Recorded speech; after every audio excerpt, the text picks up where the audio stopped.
नया चैप्टर शुरू होने जा रहा है BRL 107 का यूनिट नंबर 5 मार्चेंडाइज ऑब्जेक्टिव। मार्चेंडाइज ऑब्जेक्टिव का मतलब ये होता है कि जैसे हम लोग इतनी बड़ी ऑर्गेनाइजेशन चलाते हैं, रिटेल बिजनेस जो हम लोगों का है, तो वहाँ पे बहुत सारे प्रकार के माल आते हैं। उनको कैसे उनको अगर अच्छे तरीके से मैनेज ना करें तो वो स्टॉक आउट हो जाएगा या फिर ज़्यादा मात्रा में आ जाएगा, या फिर हो सकता मतलब इस तरह जैसे ना ज़्यादा कम रहे ना ज़्यादा मात्रा में रहे। तो उसको कैसे मैनेज करते हैं, 10 दिन पहले मंगवाते हैं, 5 दिन पहले मंगवाते हैं। कब हमको पता चलता है कि कौन सा माल है कौन सा माल नहीं है, तो उन सभी का हिसाब किताब रखने के लिए उसको कहते हैं मार्चेंडाइज मैनेजमेंट। ठीक है। मर्चेंडाइज़ मतलब कि माल को और मैनेजमेंट का मतलब यही होता है कि सही समय पे, सही प्लेस पे, सही जगह पे वो चीज़ें वहाँ पे होना चाहिए। और मतलब जैसे कितना मात्रा मतलब कितना ज़्यादा रखना चाहिए, कितने दिन का रखना चाहिए और एक्स्ट्रा, और फिर कितने दिन के पहले ऑर्डर देना चाहिए, तो उसके उन सभी के बारे में आज हम लोग चर्चा करेंगे।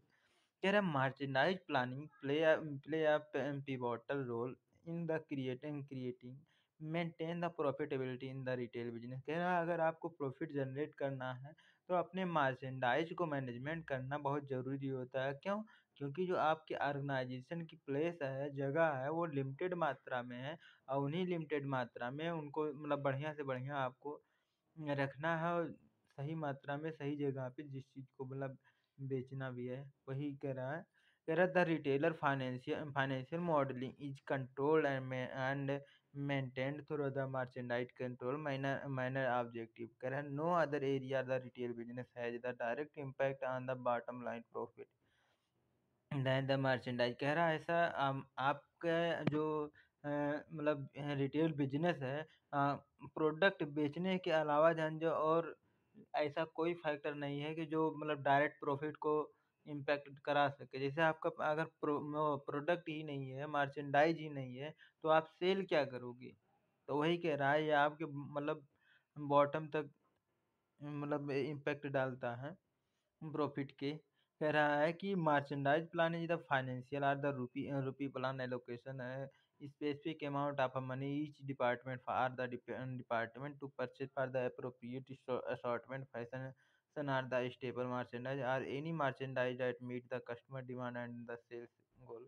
कह रहा है चाहे अपने सेल्स गोल को अचीव करना हो या कस्टमर की डिमांड के हिसाब से प्रोडक्ट लाना हो, चाहे वह फैशन से रिलेटेड हो, चाहे वह कपड़े-लत्ते से रिलेटेड हो, तो कह रहा है वह किसी भी चीज़ से रिलेटेड हो, हम देखो जैसे हर चीज़ खरीदने के लिए जितना भी माल है उसको खरीदने के लिए एक अलग से पैसा हमको अलॉट करना पड़ता है, उसके लिए फिक्स करना पड़ता है कि इतना पैसा इतना न मतलब फाइनेंस उसके लिए फिक्स करके रखना पड़ेगा, क्योंकि इसके इतना समय बाद मुझे इसकी ज़रूरत पड़ेगी, उसको उसको लाना है।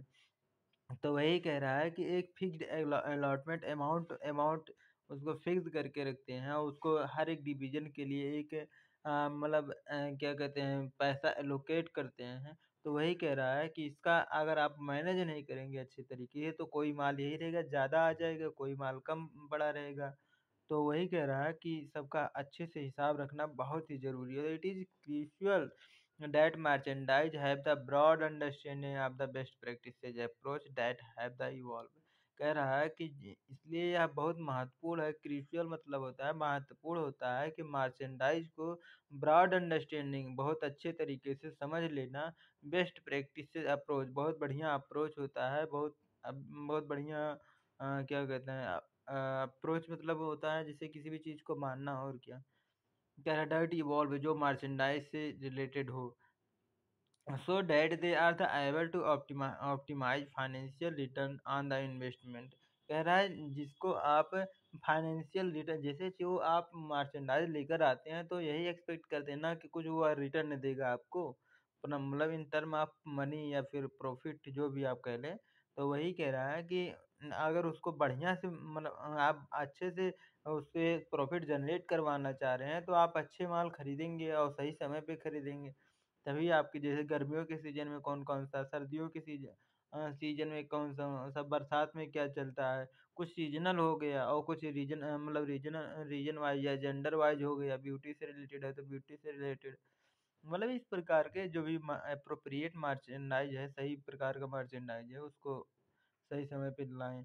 Most retailer primary goal is to sell the merchandise. कह रहा जो ज़्यादातर रिटेलर होते हैं उनका प्राइमरी गोल यही होता है, मेन फोकस यही होता है कि मर्चेंडाइज को किसी भी तरीके से सेल करना, चाहे वो प्रमोशन प्रमोशन करके, मतलब जैसे प्रमोशन करवा देते हैं कि जल्दी जल्दी सेल हो।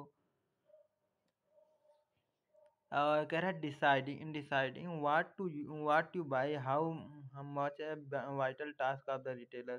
कह रहा है वो ये डिसाइड ही नहीं करते हैं कि उनको क्या बाई करें या फिर कैसे बाई करें, ये चीज़ मतलब बिना डिसाइड किए हुए वे लोग मतलब चाहे जो माल खरीदते हैं चाहे जो माल बेचते हैं। कह रहे रिटेलर, बट जो एक अच्छे रिटेलर होते हैं वो बढ़िया से प्लान बनाते हैं, make a plan framework overall the business policy. एक अच्छे प्रकार की पॉलिसी भी लाते हैं, उस प्रकार का मतलब इन्वायरमेंट भी जनरेट करके रखते हैं। तो ठीक है, मतलब सब कुछ हम लोग पढ़ेंगे एक एक स्टेप करके, जिसमें से पहला हेडिंग है मार्चेंडाइज प्लानिंग कंपोनेंट।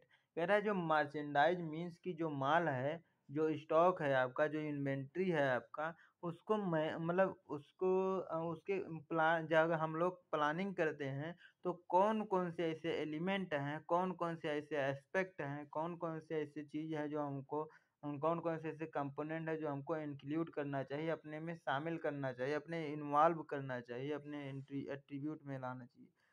फिर कह रहा है merchandise planning is the define as the planning control of merchandise inventory of a retail firm in manner of the which balance between the expectation of the inventory of the firm in a manner which balance between the expectation of target customer and the strategic of the firm. कह रहा है कि हम लोगों को कुछ इस प्रकार से प्लानिंग बनाना चाहिए। अच्छा यहाँ देखो तीन चीज़ें, जैसे मार्चेंडाइज, मार्चेंडाइज में तो आपको पता है कि माल होता है। प्लानिंग, प्लानिंग मतलब कि इसकी फ्यूचरिस्टिक, मतलब आगे आपको क्या, मतलब कौन सा माल खरीदना है कैसे, तो उसकी उसको कहते हैं प्लानिंग। और कंपोनेंट मतलब पहलू हो गया। तो वही कह रहा है, अब जो मर्चेंडाइज प्लानिंग होता है ऐसे इस प्रकार से डिफाइन होता है कि जब हम लोग किसी भी चीज़ की पहले से प्लानिंग करते हैं तो उसको हम पहले से जो पास्ट डाटा होती है और मतलब जो सस्पेक्टेड डाटा होती है, या फिर जो आने वाले समय में क्या होगा क्या नहीं होगा, किस चीज़ की डिमांड हो गए, ट्रेंड के हिसाब से सब कुछ हम लोग उसमें इंक्लूड करते हैं अपने प्लानिंग में। प्लानिंग में जैसे एक प्रकार का प्रोफार्मा पहले से तैयार करते हैं कि मतलब कौन कौन सा माल मंगवाना है, कौन कौन सा माल नहीं मंगवाना, अभी कौन सा माल तुरंत मंगवाना है। कह रहा है कि कहाँ गया, इसलिए जो कस्टमर की डिमांड, कस्टमर की जो आपके टारगेट कस्टमर हैं उनकी क्या एक्सपेक्टेशन है और जो आपका फर्म है मतलब क्या उसकी स्ट्रेटजी है, उसकी रणनीति क्या रही है, उन दोनों के बीच में बैलेंस क्रिएट करके फिर उस प्रकार से हम लोग मर्चेंडाइज या फिर इन्वेंट्री या फिर वो तो मतलब इन सभी का प्लानिंग अच्छे से करते हैं। अब पढ़ते हैं, कह रहा है इन सिंपल टर्म, अगर साधारण शब्दों में ये कहा जाए, कह रहा है merchandise is the act of the offering the right kind of the product at the right place at the right price. कह रहा है अगर हम साधारण आसान से शब्दों में कहा जाए, सीधी सीधी कहा जाए, तो जो मर्चेंडाइज होता है, मर्चेंडाइज को सही समय पे सही प्रकार से, राइट काइंड माने सही प्रकार से, प्रोडक्ट को एट राइट प्लेस माने सही स्थान पे, एट द राइट प्राइस पे, राइट राइट कीमत पे, और राइट टाइम भी होता है कि राइट टाइम पे उसको अगर दे दिया जाए तो उसी को कहते हैं मार्चेंडाइजिंग प्लानिंग। ठीक है। फिर कह रहा है एक retailer, A retailer has to plan have in his store product that the desired by the customer. Success of the retail organization depend on the merchandise planning। कह रहा है कि एक जो रिटेलर होता है हमेशा इन चीज़ों को बहुत अच्छे तरीके से प्लान करता है कि वह मतलब अपने डिजायर, वो कस्टमर के डिजायर के हिसाब से ही अपने स्टोर में माल को रखे, ना कि अपने हिसाब से स्टोर में अपने माल रखे ऑर्गेनाइजेशन में।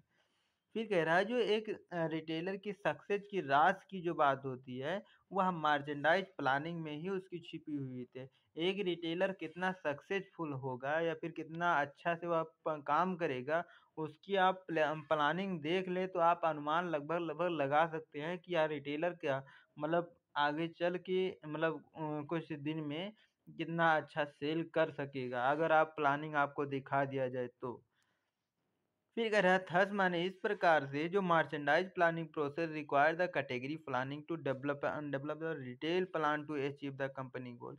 इस प्रकार से हम कह सकते हैं, अथर्स माने इस प्रकार से मर्चेंडाइज प्लानिंग जो प्रोसेस होती है इसको रिक्वायर होती है, माने इसको नीड होती है कि डेवलप इस प्रकार से हम लोगों को अपना प्लान प्लान को डेवलप करना चाहिए कि जिससे कंपनी का गोल भी अचीव हो सके और कस्टमर की जो नीड है उसको भी मीट कर सकें। कि जो कस्टमर की नीड अच्छा, जो कंपनी का गोल क्या हो सकता है, कंपनी का गोल मेनली गोल क्या होता है, प्रॉफिट जनरेट होना। तो कंपनी भी मुनाफे में हो, कस्टमर को भी मतलब वो उसके पसंदीदा सामान मिल जाए।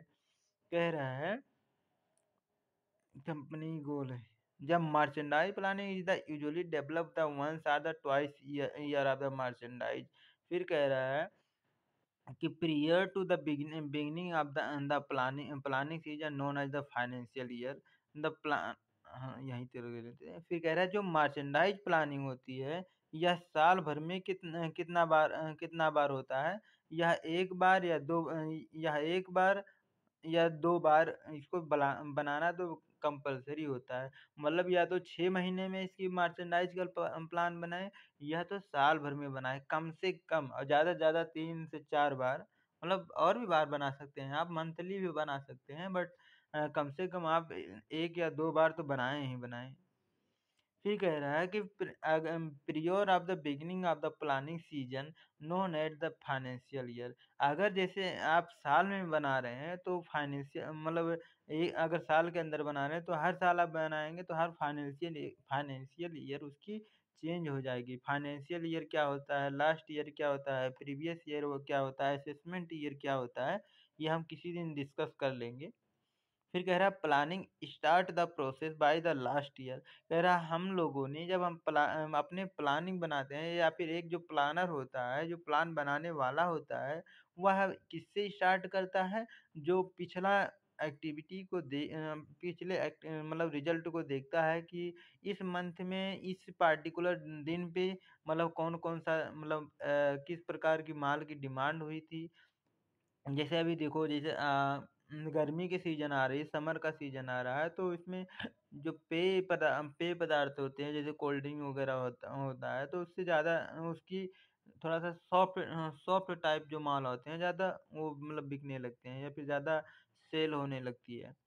तो मतलब वही सब देखा जाता है कि गर्मियाँ, सर्दियों में या फिर इस महीने में ज़्यादा त्योहार, उस महीने में दीपावली, उस महीने में अमावस्या, उस महीने में नवरात्रि। तो मतलब ये सब चीज़ें डिस्कस करते हैं जब हम लोग प्लानिंग बनाते हैं, तो वही कह रहा है। फिर कह रहा है this information is use as a reference and the guide during the planning process.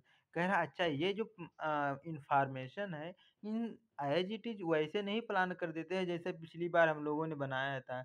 मतलब ये कह रहा है एक रेफरेंस लेते हैं और एक गाइडेंस की तरह, जैसे एक टीचर होता है या फिर एक मम्मी होते हैं, एक पापा होते हैं, आपको गाइड करते हैं हमेशा। तो वही कह रहा है वही इस प्रकार से यह इन्फॉर्मेशन भी आपको गाइड करेगा कि आपको किस प्रकार के माल को मतलब लाना चाहिए या फिर किस प्रकार के। और उसके बाद में आप खुद उस ट्रेंड को सर्च करें कि इस समय मतलब क्या चेंजिंग हुई, कस्टमर की क्या डिमांड ज़्यादा है, अभी क्या डिमांड ज़्यादा है और आने वाले समय में कौन सी किस प्रकार की डिमांड ज़्यादा रहेगी। तो वही सब सोच करके फिर आप अपने प्लानिंग में वो भी इंक्लूड करते हैं, मतलब पिछले इन्फॉर्मेशन को भी आप इंक्लूड करेंगे और जो ट्रेंड है उसको भी इंक्लूड करेंगे। फिर कह रहा है merchant use the last year and the forecast the information to plan extent set a key performance indicator and the time horizontal to match the company गोल।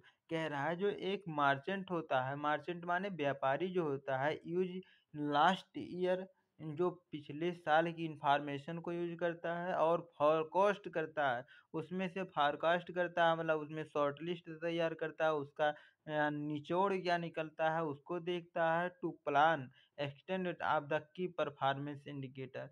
कि कौन कौन से चीजें हैं कि मतलब कौन कौन सा मेन पॉइंट है कि उसको शामिल कर लिया जाए। की परफॉर्मेंस एरिया एक होता है कि परफॉर्मेंस इंडिकेटर, मतलब कि कौन कौन से पिछली बार हम लोगों ने क्या क्या ऐसा हाईलाइट, मतलब क्या क्या किया था जो हाईलाइटेड हो रही है, मतलब जैसे एक पार्टिकुलर दिन में ज़्यादा बिक रहा था, ज़्यादा सेल हो रहा था, तो क्यों सेल ज़्यादा हो रहा था। या फिर जो गर्मियों के दिनों में, या समर विंटर के सीजन में कौन कौन से, मतलब की परफॉर्मेंस इंडिकेटर टाइप प्रोडक्ट थे, मतलब जो कौन कौन से ऐसे थे प्रोडक्ट जो ज़्यादा हाईलाइट हो रहे थे, ज़्यादा ज़्यादा तेजी से मतलब मूव हो रहे थे। तो यही सब देखा जाता है। फिर कह रहा एंड फॉर ये होता I am time horizontal to match the company goal. और टाइम हॉरिजॉन्टल मतलब उसमें समय को भी देखा जाता है, इंफॉर्मेशन को देखा ही जाता है कि कौन सा प्रोडक्ट, किस टाइप का प्रोडक्ट, हम लोगों ने कैसे कैसे एक्टिविटी की थी। बट और उसके साथ साथ टाइम, मतलब कब हमने देखा, मतलब कब कब क्या क्या हुआ था, ये सब देखते हैं। कह रहा है 10 सिस्टम डिस्प्ले दीज केपीआई मतलब की परफॉर्मेंस इंडिकेटर, मतलब कौन कौन से हाइलाइटेड प्रोडक्ट थे या फिर कौन कौन से हाइलाइटेड आपकी एक्टिविटी थी। फिर कह रहा है progression format to guide the planner through this process. कह रहा है इस प्रकार से जो एक प्लानर को या फिर जो प्लान बनाता है उसको यह इंफॉर्मेशन, ये सभी केपीआई उनको इन गाइड करती हैं, उनको एक संकेत देती हैं कि किस प्रकार से कैसे वो अपने प्रोसेस को स्टार्ट करे, कैसे वो अपने प्लान को बनाए अभी इस साल में। फिर कह रहा है important component of the merchandise planning are as follow. कह रहा है कुछ इम्पॉर्टेंट चीज़ें हैं जैसे नीचे जो इंक्लूड है। फिर कह रहा है टाइप ऑफ द प्रोडक्ट, कि आपका प्रोडक्ट किस प्रकार से है, उस मतलब किस प्रकार के आपके ऑर्गेनाइजेशन है, अपने ऑर्गेनाइजेशन के हिसाब से उसमें कौन कौन से प्रोडक्ट को इंक्लूड करना चाहिए, कौन कौन से जो पहले इंक्लूड थे बट जैसे उनका अगर कोई नहीं यूज है वाले, नहीं वो सेल ही नहीं हो रहा, तो उसको मतलब ना बाई करो अगली बार।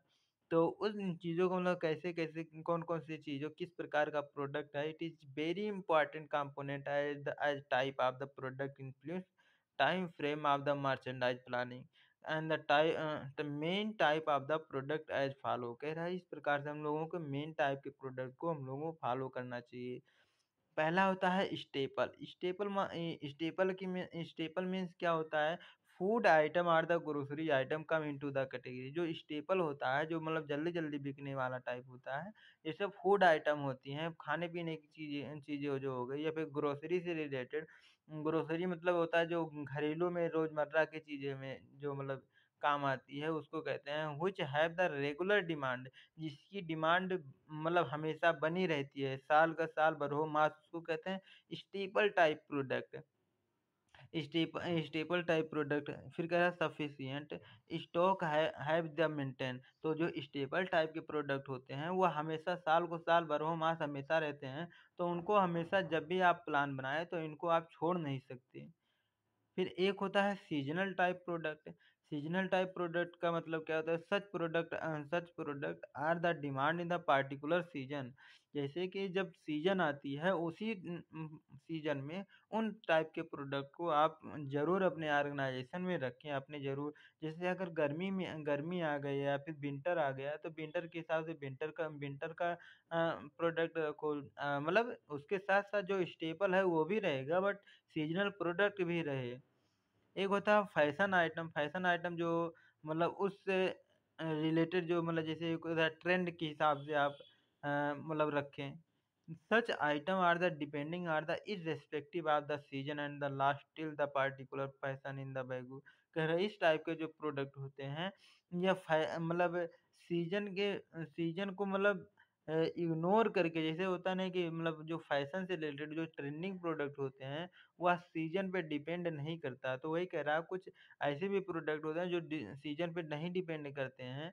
तो उन टाइप के प्रोडक्ट को रखना इंक्लूड मतलब बहुत ज़रूरी होता है। एक होता है फैड आइटम।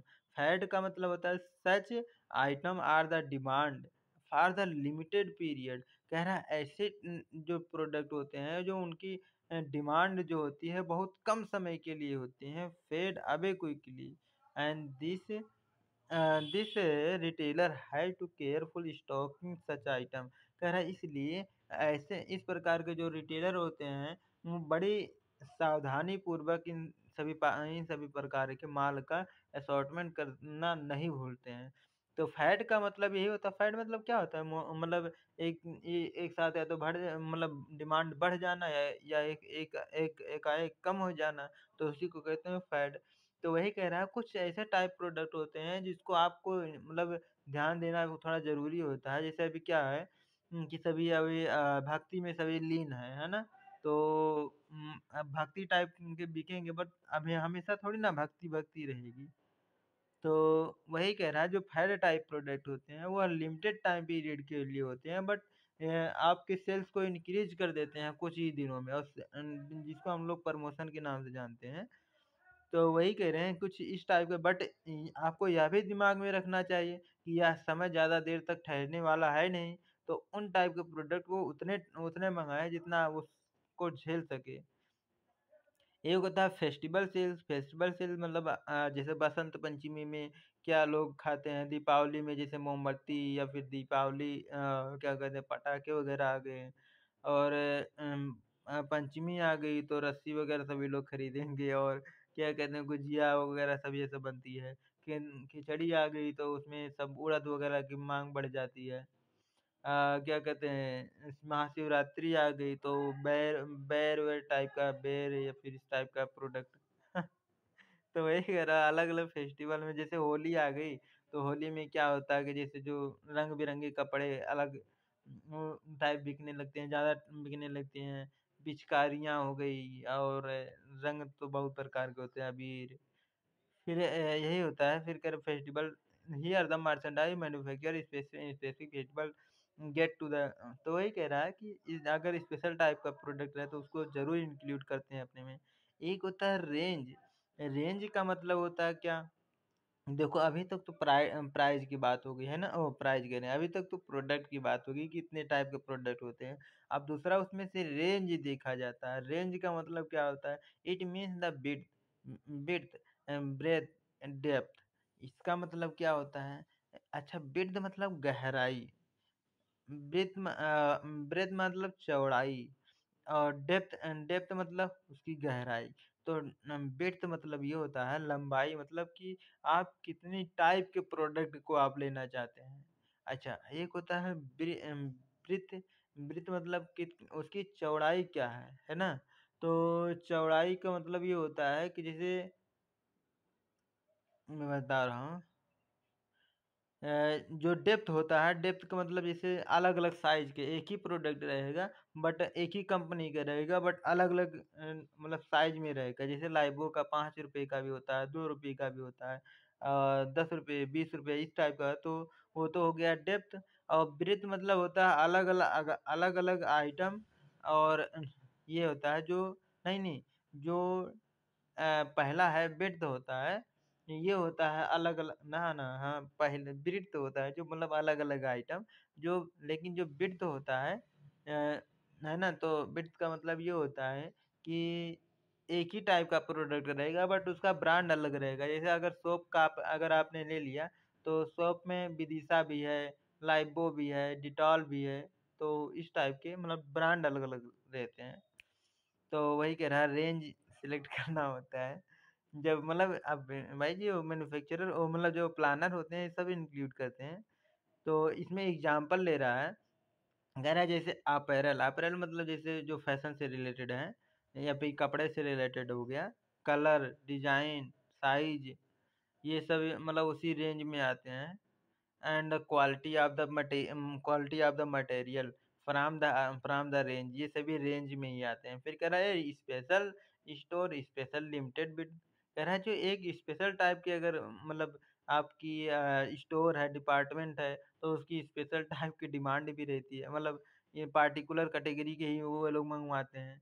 जैसे कि लिबर्टी हो गया, इसमें लिबर्टी एक रिटेलर है जिसमें मतलब जैसे अभी बाटा के दुकान दुकान पे चले जाओ तो केवल उसमें आपको बाटा टाइप मतलब जो बाटा से रिलेटेड जो मतलब रहेंगे, बट उसमें विड्थ में रहेंगे, डेप्थ में रहेंगे, बट रेंज में थोड़ा ओ क्या कहते हैं ब्रीथ में थोड़ी ना रहेंगे। बोलो तो क्या कहते हैं अलग अलग ब्रांड के थोड़ी ना रहेंगे।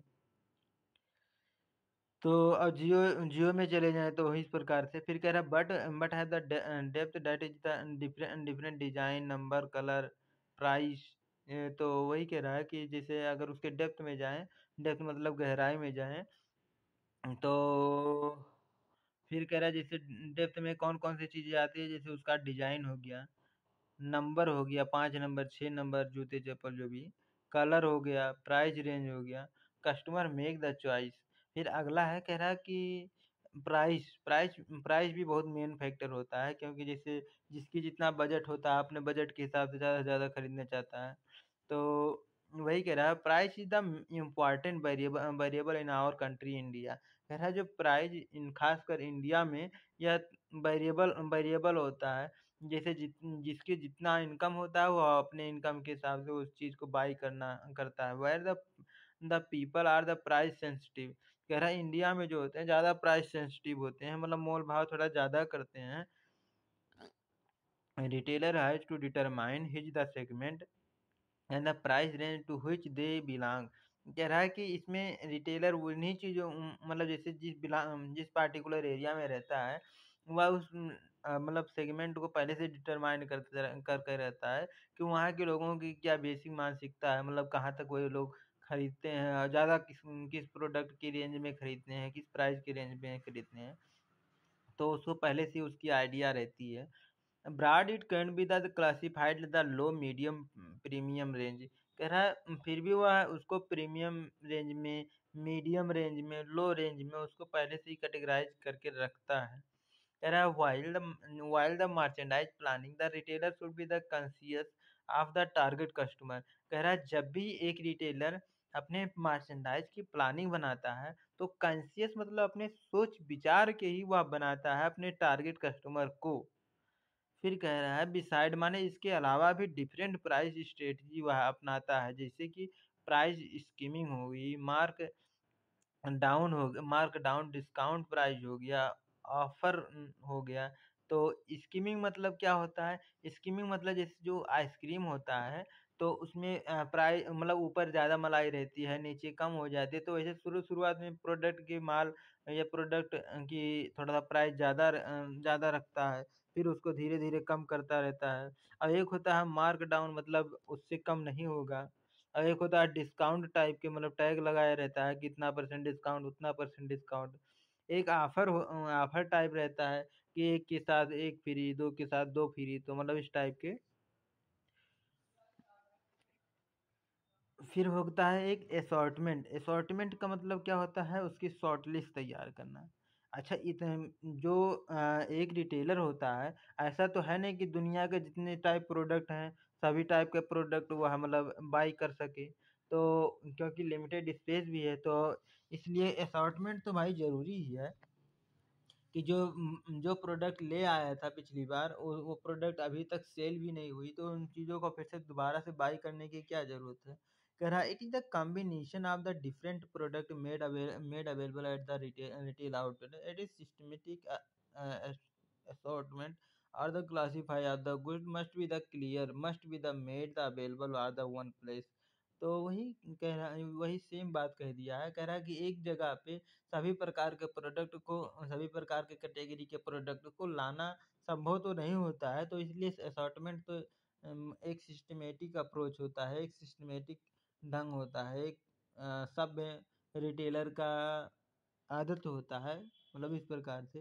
अगर फॉर एग्जांपल मतलब जैसे कि टूथपेस्ट, शैम्पू, सोप, तो फिर कह रहा है ये सभी एक प्रकार के प्रोडक्ट होते हैं, एक कैटेगरी के होते हैं, item different but different different brand के होते हैं। तो आप दुनिया के सभी ब्रांड के आप टूथपेस्ट तो खरीद नहीं पाएंगे, दुनिया के सभी प्रकार के शैम्पू तो आप ला नहीं पाएंगे, दुनिया के सभी प्रकार के सोप को तो अभी आप ला नहीं पाएंगे।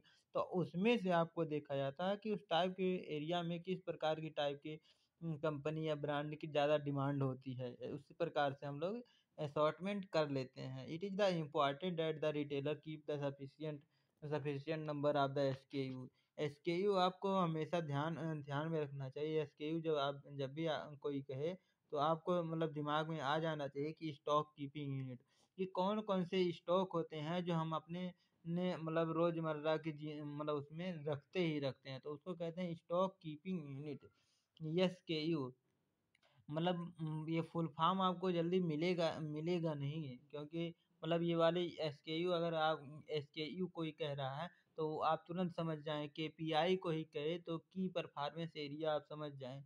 अगर आपको ROI को कोई कह रहा है तो रिटर्न ऑन इन्वेस्टमेंट आप तुरंत समझ जाएं।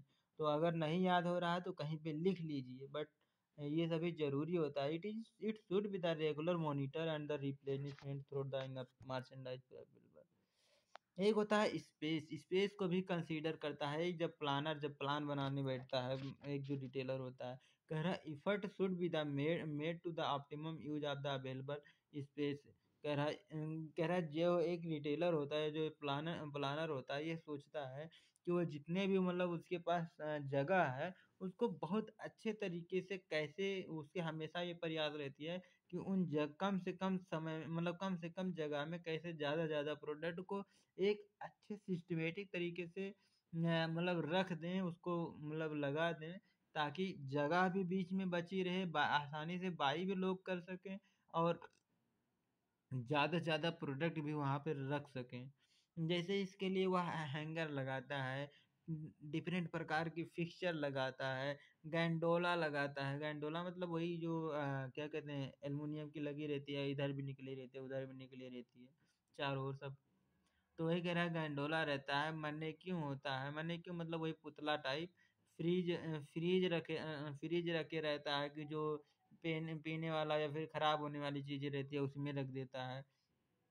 फिर डिफरेंट साइज के प्रोडक्ट को रखता है, जैसे अभी बताया ना कि जैसे 5 रुपये वाला भी रखता है, 6 रुपये वाला भी रखता है, 5 ग्राम वाला भी रखता है, 25 ग्राम वाला रखता है, इस प्रकार के depending on the category and the demand space with prioritize sell with. कह रहा है इसकी कैटेगरी के हिसाब से, डिमांड के हिसाब से, स्पेस के हिसाब से, जगह के हिसाब से फिर से इसको मतलब क्या कहते हैं, कैटेगराइज कर दिया है। जैसे पहला है प्रोडक्ट आर इजीली विजिबल, कि ऐसे ऐसे प्रोडक्ट जो आसानी से उसको दिख सके।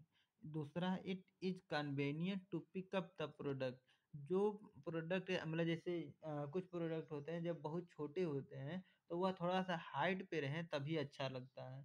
मतलब हाइट पे क्या, जैसे अभी छोटा मतलब जैसे अभी बाल्टी वगैरह है तो वह सबसे नीचे भी रहेगा तभी उसको उठाने में ज़्यादा दिक्कत नहीं पड़ेगी, है ना। बैग वगैरह हो गया तो उसको उठाने में नीचे से तो कोई दिक्कत नहीं है। बट जैसे अभी कान का झुमका या फिर इस टाइप का अगर मतलब एकदम सबसे नीचे रखेंगे तो आपको बैठ के सब कुछ एक एक करके देखना पड़ेगा, तो उसमें मजा नहीं आएगा ना। तो वही कह रहा, जो इजिली विजिबल हो।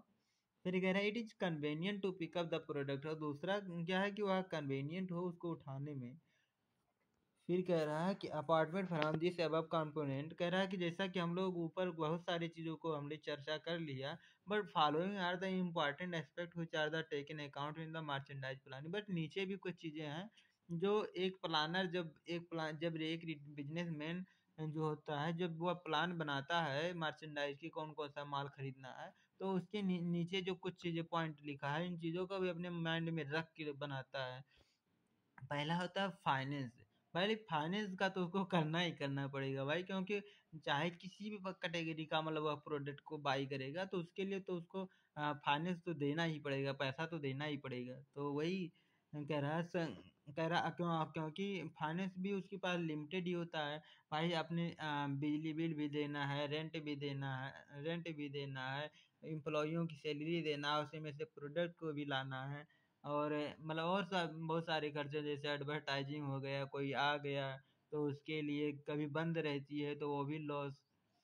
कभी मार्केट डिमांड शिफ्ट हो गया, नई टेक्नोलॉजी नई मशीन लाना है आपको, तो यही कह रहा है। तो इसीलिए फाइनेंस को तो कंसीडर करना तो जरूरी ही होता है। कह रहा है stocking sufficient category of the product with the different different range require the investment. कह रहा है a balance should be the maintain between the investment and the return theorem. कह रहा है कि इसलिए जो फाइनेंस का मतलब क्योंकि जैसे हर चाहे वो किसी भी कैटेगरी का हो, तो हर एक प्रोडक्ट की अपनी एक कुछ ना कुछ प्राइस होती है, तो उनमें उनमें एक इन्वेस्टमेंट लगता है, उसमें एक खर्च लगता है। और फिर कह रहा है कि आपको बहुत सारे चीज़ों पे देखना पड़ता है कि इसका रिटर्न ऑफ इन्वेस्टमेंट क्या होगा, ROI क्या होगा, रिटर्न ऑन इन्वेस्टमेंट। इस टाइप के प्रोडक्ट को ले आए तो वह कितने दिन में वह मतलब चला जाएगा, मतलब सेल हो जाएगा, और उससे हमको कितना रिटर्न मिलेगा, वह कितना जल्दी जल्दी सेल हो रहा है, उससे कितना हमको रिटर्न मिल रहा है। इन सभी थ्योरम को हम अपने माइंड में रख के फिर प्लानिंग करने बैठते हैं। फिर कह रहा है एक होता है warehousing and the logistic. अच्छा, ऐसा कोई प्रोडक्ट वह रिटर्न तो ज़्यादा दे रहा है, बट ऐसा नहीं कि जैसे वो लंदन से आ रहा है तो मतलब वहाँ से आते आते ही आपकी वेयर हाउसिंग ही मतलब लॉजिस्टिक का खर्चा ही अलग हो जाएगा।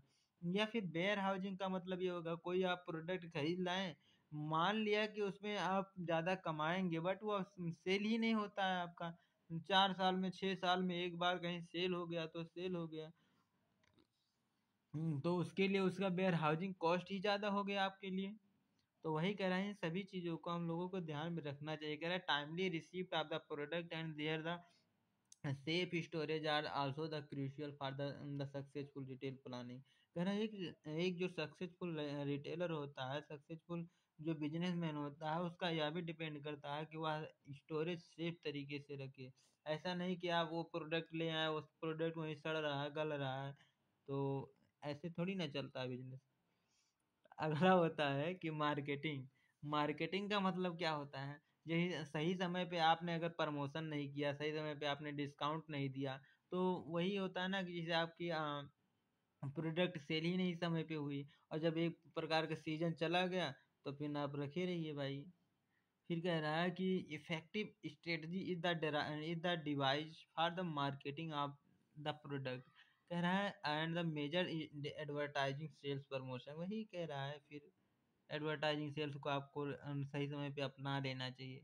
एक होता है coordination between the different outlet मतलब अपने अलग अलग आउटलेट को भी मतलब और कहाँ कहाँ आपका इन्वेस्टमेंट होता है, या फिर और बहुत सारी चीज़ें होती है। आउटलेट माने कुछ एक्सटर्नल चीज़ें भी आपको अपने माइंड में रख के चलना होता है। कह रहा है retailer having the chain of the store. कह रहा है क्योंकि एक रिटेलर जो होता है उसके पास एक चेन ऑफ रिटेल हो मतलब स्टोर हो सकता है, बहुत सारे स्टोर हो सकते हैं। तो इसलिए उसमें एक कोऑर्डिनेशन होना बहुत ज़्यादा ज़रूरी होता है आउटलेट ऑफ द। फिर कह रहा है it is necessary the particular item and the transfer from the one another store. कह रहा है इसलिए जैसे अभी इस स्टोर में अगर वो चीज़ें वो प्रोडक्ट नहीं सेल हो रही है, बट अगले स्टोर में अगर आपके अगले स्टोर में वो उस प्रोडक्ट की ज़्यादा डिमांड है, तो उसमें ज़्यादा उनको दूसरे टाइप की आपकी प्लानिंग बनानी पड़ेगी। आपके इस स्टोर में इस पार्टिकुलर में कोई अलग प्रकार की आपकी प्लानिंग बनाने की हो सकती है, ऐसा हो सकता है। फिर कह रहा है सेटिंग सेल्स ऑब्जेक्टिव। तो फिर कह रहा है कि जो हम लोग सेल्स की ऑब्जेक्टिव हम लोग मतलब जैसे जो सेल्स की ऑब्जेक्ट फिर से सुन लो। सेटिंग सेल्स ऑब्जेक्टिव, सेल्स के गोल को सेट करना। Planning of the sales is the most significant and should be the calculate first a lot of the due diligence process because it's the basis of the establish the stock mark down process figure। कह रहा है कि ये हम लोग planning बनाएं, planning बनाने से पहले हम लोगों को कुछ चीज़ें हम लोगों को किताब कापी ले लेना चाहिए, और हम लोगों को कैलकुलेट कर लेना चाहिए। तो ले लो एक कापी ले लो, एक कलम ले लो, फिर अभी जो आएगा उसको लिखते रहना। फिर it is the one figure that require the greatest skill and the judgement it require the follow. कह रहा है यह हर एक बिजनेसमैन के लिए एक ग्रेट स्किल होती है, एक अच्छा स्किल माना जाता है, एक जजमेंट माना जाता है, एक अच्छा फैसला उसके द्वारा माना जाता है कि वह इन चीज़ों को फिगर आउट करता है। जैसे क्या क्या चीज़ें, जैसे पहला पहला क्या है, reviewing and analysing the past sales performance for the sales same time periodic और द क्वार्टरली मंथली। कह रहा है कि रिव्यू लेना, अपने ऑर्गेनाइजेशन की डाटा को देखना, पिछले पास्ट डाटा को देखना, उसके परफॉर्मेंस को देखना कि सेम टाइम में किस प्रकार के मतलब हम लोगों के जैसे पिछले साल सेम टाइम में मई जून जुलाई में कौन सा प्रोडक्ट ज़्यादा ज़्यादा सेल हो रहा था, कौन सा उसी पार्टिकुलर मंथली, चाहे आप मंथली वाइज देखें डाटा को, चाहे क्वार्टरली टाइप देखें, 3 महीने वाला टाइप देखें, चाहे 6 महीने वाला टाइप देखें।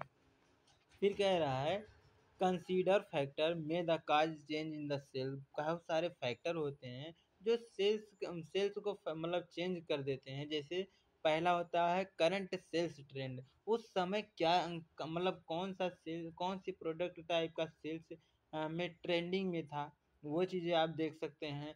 Previous rate of growth pattern, कि कौन मतलब कब कब किस किस दिन ज़्यादा मतलब या फिर किस महीने में ज़्यादा सेल्स हुई थी, ये चीज़ें आप उसके पैटर्न को देख सकते हैं। इकोनॉमिक इकोनॉमिक कंडीशन आप देख सकते हैं। इकोनॉमिक कंडीशन मतलब कौन सा मतलब कब ज़्यादा मतलब कमाई हो रही थी, कब कम कमाई हो रही थी, इस टाइप के ग्राफ को भी आप देख सकते हैं। या फिर आप क्या कहते हैं फैशन कंज्यूमर बाइंग बिहेवियर भी आप देख सकते हो। और फिर मतलब कि और एक होता है influence condition with in the from outside of the store. कह रहा बहुत सारी चीज़ें होती हैं। अरे यार ये सब क्या हो रहा है। बहुत सारी चीज़ें होती हैं जो एक्सटर्नल चीज़ें भी हम लोगों के मतलब क्या कहते हैं आ जाती है अफेक्ट करने। establishing for a season, कह रहा है a percentage estimated the sales change. कह रहा है इससे पहले कि हम लोग इस्टेब्लिश करें, उसके पहले हम पहला चीज़ क्या निकालते हैं, परसेंटेज सेल्स चेंज। मतलब कि किसी पार्टिकुलर एरिया में कितना परसेंट कब चेंज कितना हो रहा है, किस टाइप के प्रोडक्ट, किस कैटेगरी टाइप के प्रोडक्ट की ज़्यादा मांग हो रही है या फिर कितना कितना मांग है, तो उसकी परसेंटेज वाइज हम लोग एनालिसिस करेंगे। ठीक है। अगला है फिर कि this would be the done after the past sales performance. और ये सभी एनालिसिस का मतलब कैसे किए जाते हैं, ये पास्ट सेल्स मतलब पिछली बार जो आपने परचेज किया था, उन चीज़ों को जो सेल किया था उनके हिसाब से ही आप ये सब एनालिसिस करेंगे। फिर कह रहा है current condition having the more review and the analyse. कह रहा था the total price sales volume of the entire period can be the calculated at the below. कह रहा है इस प्रकार से हम कुछ चीज़ें हैं जो हम लोगों को मतलब कर लेना बहुत ही ज़रूरी होता है। जैसे पहला फार्मूला है, ये आप कहीं लिख लो। कह रहा सीजन प्लान सेल्स, मतलब एक सीजन में कौन सी किस प्रकार की सेल्स हो रही थी है, इसको आप कैसे लेंगे कि पिछले साल लास्ट ईयर माने पिछले साल आप किस टाइप का सेल्स हुआ था, किस टाइप के प्रोडक्ट की सेल्स क्या थी। और फिर दूसरा है कि लास्ट सेल्स प्लान्ड इंक्रीज कितना हुआ, जैसे आपने जो प्लान बनाया था बस उससे ज़्यादा कितना ग्रोथ आया था उसमें, ये चीज़ देखा जाता है। या ये दूसरे शब्दों में ये कह लो, इक्वल टू दिया है लास्ट ईयर में सेल्स क्या हुई थी और उसमें जो आप लोगों ने जो प्लान बनाया था उसके हिसाब से क्या प्लान की अधिक प्लान से ज़्यादा भी आपको मतलब क्या होता है अचीव हुआ था या फिर उससे लेस हुआ था, उसमें उसमें घाटा लगा था। तो वही कह रहा है। फिर कह रहा है sales planning takes plus distribution chain segment and decision level festival season. कह रहा है इसमें कौन कौन सी चीज़ें, जैसे कि डिस्ट्रीब्यूशन चेन आपने कैसे कैसे किस चीज़ को मंगवाया था, सेगमेंट किस सेगमेंट ज़्यादा उछाल आई थी, किस सेगमेंट में कम उछाल आई थी और अगर आई थी तो क्यों आई थी। और फिर कह रहा है सीजन लेवल पे आप मतलब एनालिसिस कर सकते हैं।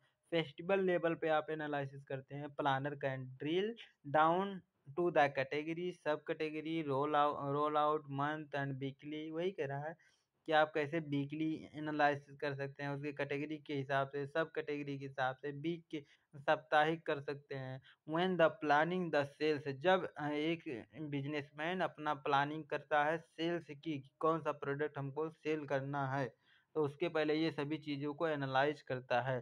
कह रहा है retailer should identify the stage of life cycle of the specific type of product cycle and also determine the whether the merchandise category offer a fed fashion staple are the seasonal item as the planning accordingly.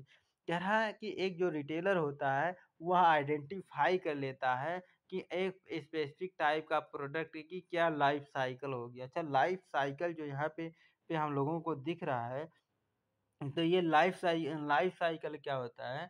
Life cycle का मतलब ये होता है कि जैसे जब आपने ने उसको जब उस प्रोडक्ट को अपने प्लान में जब से डाला, वहाँ से लेकर के जब तक वह प्रोडक्ट मतलब कंज़्यूम नहीं होगा। ऐसा नहीं कि आपने सेल कर दिया, फिर से वापस आ गया तो डैमेज वगैरह हो कर के। तो वही कह रहा है, जब तक वह कंज़्यूम नहीं हो जाता तो उसी उतने तक के उसके पीरियड को, उतने तक के उसके समय को, उसको क्या कहते हैं?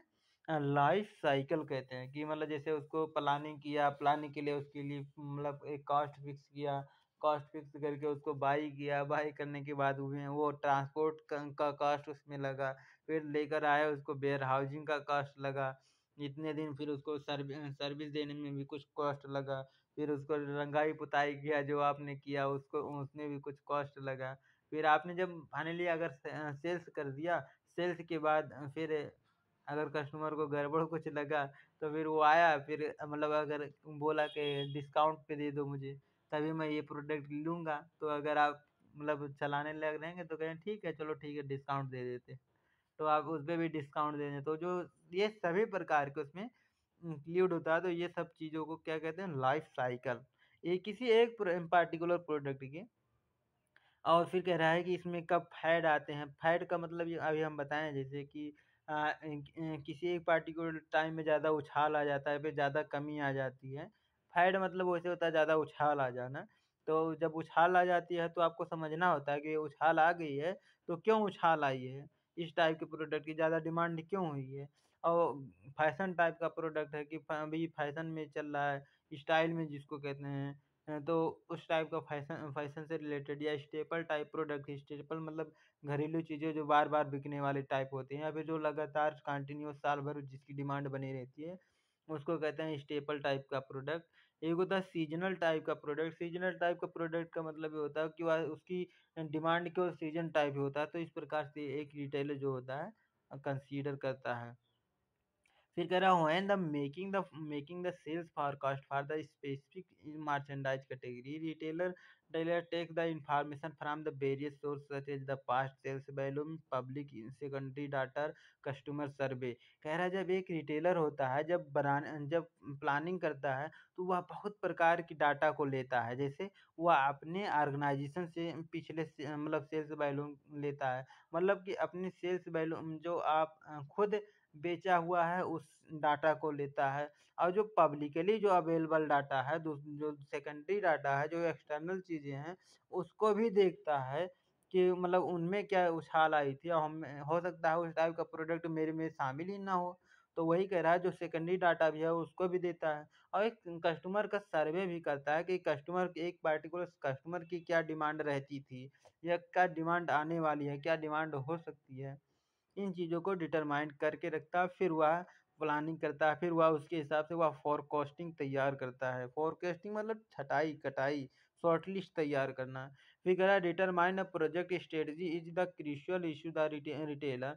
कह रहा है इस प्रकार से हम कह सकते हैं जो एक रिटेलर होता है उसके लिए यह बहुत महत्वपूर्ण होता है कि रिटेलर वो स्ट्रेटजी बनाना, क्या कहते हैं, मर्चेंडाइज़ के प्रति उसको डिटरमाइन करना।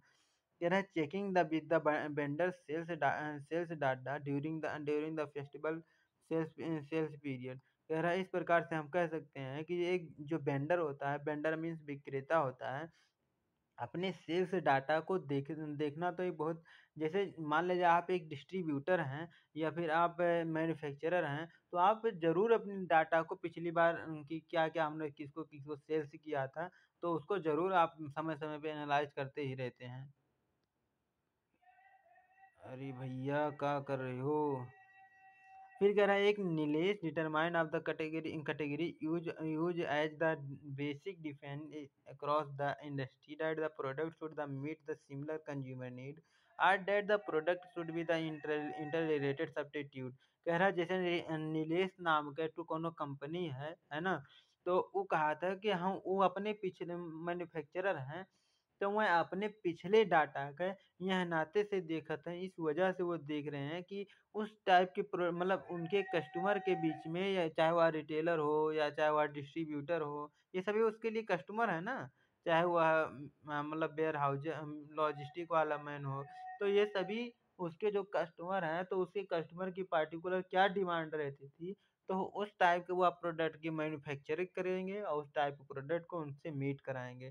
तो वही कह रहा है कि एनालिसिस करना, प्रोडक्ट की मर्चेंडाइज़ की फोरकास्टिंग करना या मर्चेंडाइज़ की प्लानिंग बनाना बहुत ही महत्वपूर्ण होता है।